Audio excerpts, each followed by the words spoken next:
Welcome to F1 Blogs. In today's video, we're going to take a detailed look at the current struggles of Aston Martin, a team that started 2024 with high hopes but has since found itself slipping down the order. We'll break down everything that's been happening, especially around the recent upgrade failures at the Austin Grand Prix and what this means for the team going into the future. Stick with us, as we'll also dive into the team's long-term plans, including their hopes for a major comeback with their 2025 car.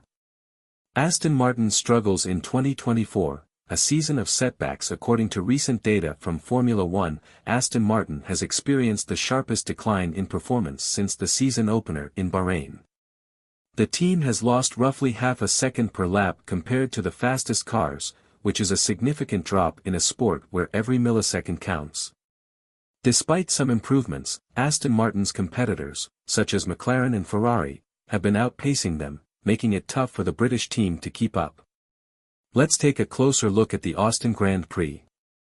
Aston Martin came to the Circuit of the Americas with a brand new upgrade package that included changes to the front wing, the floor, and the diffuser, along with several smaller tweaks. However, these upgrades didn't translate into the performance boost that the team had been hoping for. In fact, this is not the first time Aston Martin has struggled with updates. Last season, in 2023, the team also introduced upgrades in Austin, but those updates caused performance issues that persisted into the next two races in Mexico and Brazil before they finally saw improvement. This year's setback has been frustrating for the team, and fans are left wondering what went wrong.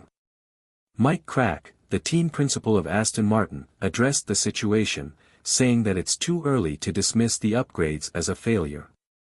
In his words, some people are quick to make conclusions. We need to evaluate carefully, look at the data, and understand what changes worked and what didn't. The team is still working on gathering data and making adjustments as they head into the next race in Mexico, hoping to unlock the potential of these new parts. The complexity of modern F1 cars, Aston Martin's challenges. One of the main reasons for these issues, as Crack pointed out, is the sheer complexity of modern F1 cars.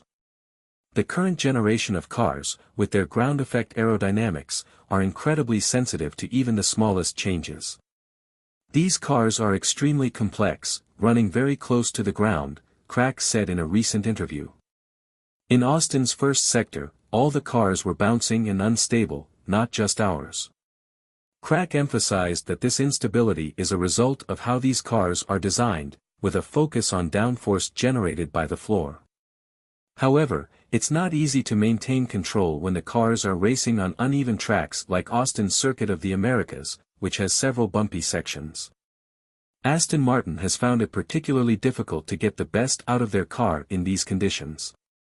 Crack explained that part of the learning curve is understanding how to optimize the car for different track surfaces. There are smooth, street-style circuits like Singapore, where the car performed much better, and then there are bumpier tracks like Austin, which present a whole new set of challenges. This variability makes it tough to have a consistent setup, and teams must be adaptable. Aston Martin is still figuring out how to fine-tune their car to perform better in all types of conditions. Looking ahead to Mexico and future races. As we head into the Mexican Grand Prix, there's a sense of urgency for Aston Martin to find some answers. Crack remains hopeful that the data they've collected from Austin will help them make the right changes. We're moving from Austin to a completely different track in Mexico, Crack told F1 Blogs. Mexico has slow corners, high altitude, and fewer bumps, so it's a very different challenge. He explained that this change of environment might play to Aston Martin's strengths, but also cautioned that all teams will face new problems, which could shuffle the pack once again. One of the key things to watch for in Mexico will be how the team approaches their setup. The altitude of the Mexican circuit has a significant impact on the way cars generate downforce, and the team will need to make some important decisions about what parts to carry over from Austin and what adjustments to make. Crack hinted that they'll be open to experimenting with different setups as they continue to search for the right balance with their car. 2025, a critical year for Aston Martin. While the immediate focus is on the next few races, Aston Martin is already hard at work preparing for 2025. The team knows that this season has fallen short of expectations, especially after a promising 2023 in which Fernando Alonso secured 8 podium finishes, helping the team to finish fourth in the Constructors' Championship. Fast forward to 2024, and the situation has been starkly different. Alonso is currently 9th in the drivers' standings, and the team has not secured a single podium. Crack acknowledges that the team needs to take a hard look at what went wrong over the last few seasons. We need to learn from what we've done in 2022, 2023, and 2024, Crack said. Sometimes, you go in a certain direction with development, but then you realize you've stepped back instead of moving forward. This has happened to a lot of teams, and it's part of the learning process with these ground effect cars. Crack's plan for 2025 is to gather all the knowledge gained over the past few years and apply it to the AMR25, the car they hope will bring them back to the front of the grid. The key challenge for Aston Martin will be finding the right balance between pushing the boundaries of performance without sacrificing stability and drivability. Crack stressed that it's important not to make the car so unpredictable that it becomes difficult to control, something the team has struggled with at times this year. One major addition to the team's efforts for 2025 is their new CEO, Andy Cowell, who joined the team from Mercedes. Cowell played a major role in developing Mercedes' dominant engines during their years of success, and Aston Martin hopes his expertise will help them turn things around. Cowell was present at the Austin Grand Prix, though it's likely he wasn't impressed with what he saw. However, his presence signals a renewed focus on improving the team's competitiveness for the future.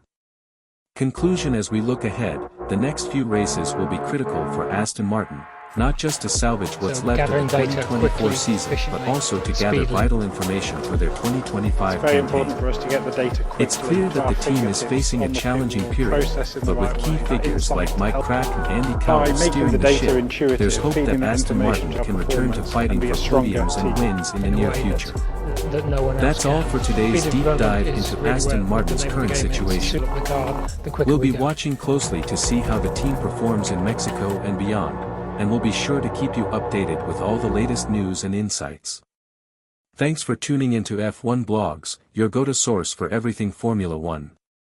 Don't forget to like, subscribe, and hit that notification bell to stay up to date on all the latest developments. See you next time.